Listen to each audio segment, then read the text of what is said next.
Okay, today we're diving into a decades-old promise. It's a constitutional right that's become the absolute center of a massive legal and political battle in Malaysia. For almost half a century, this one question has been echoing all across Sabah. Where is the 40%? And this isn't some new question. It's rooted in the very fabric of the nation's founding. Yeah, 48 years. That's how long a key financial promise to Sabah, one that's literally written into the federal constitution, just went unfulfilled. And that inaction is what led to a huge landmark legal showdown. All right, so let's get one thing straight about what this 40% is all about. This is not about charity. It's not a simple request for some extra funding. No, this is a constitutional right. You see, this was meant to be a core pillar of fiscal equality. It was put in place specifically to make sure Sabah would be financially healthy when it co-founded Malaysia all the way back in 1963.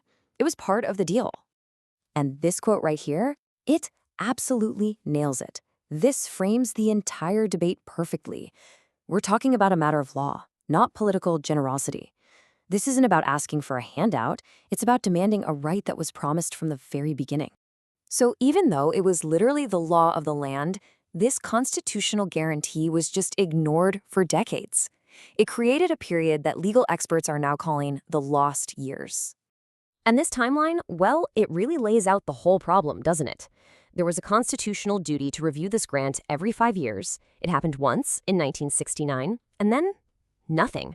For 48 years, just silence, until finally, civil society had to step in and sue. Now think about this. For all those decades, the annual payment to Sabah was just frozen at this number from back in 1969. All the while, the revenue coming out of the state's own resources, we're talking palm oil, petroleum, it was just skyrocketing.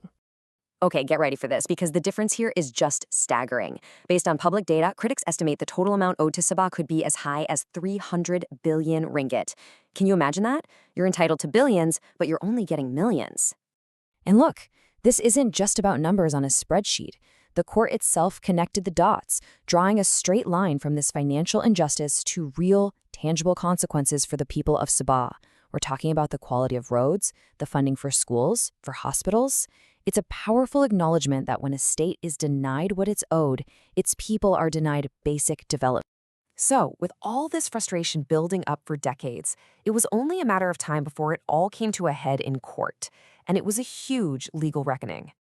And when the court finally ruled, wow, they did not hold back. The language was crystal clear, a massive rebuke of all those decades of neglect.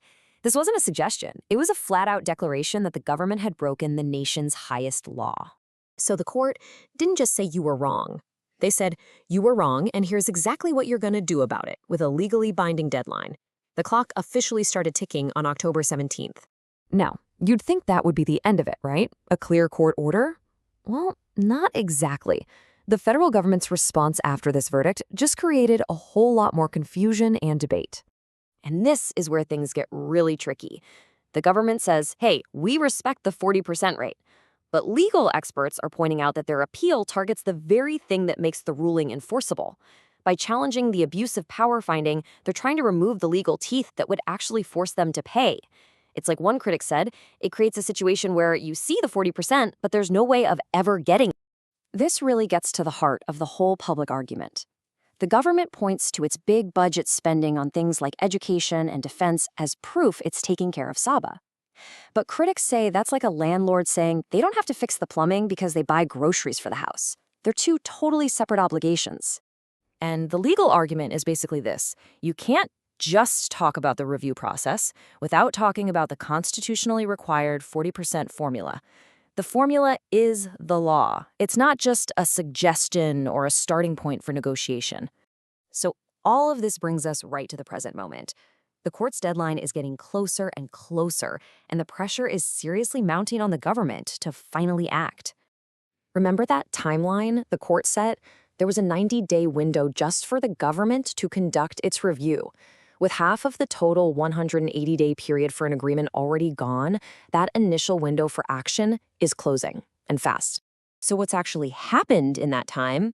Well, take a look. One preliminary meeting, a follow-up that got postponed, no new date. Legal experts and critics are saying this falls way short of the urgent good faith action that the court demanded. And the very people who brought this case to court, the Sabah Law Society, they're making it crystal clear. Just showing up and going through the motions is not enough. They're demanding serious, real engagement to actually make the Constitution mean something. So that's where we stand. The court has spoken. The deadline is looming, and it all comes down to this one huge unanswered question. And, this is way more than just a financial fight. It's a fundamental test of constitutional integrity.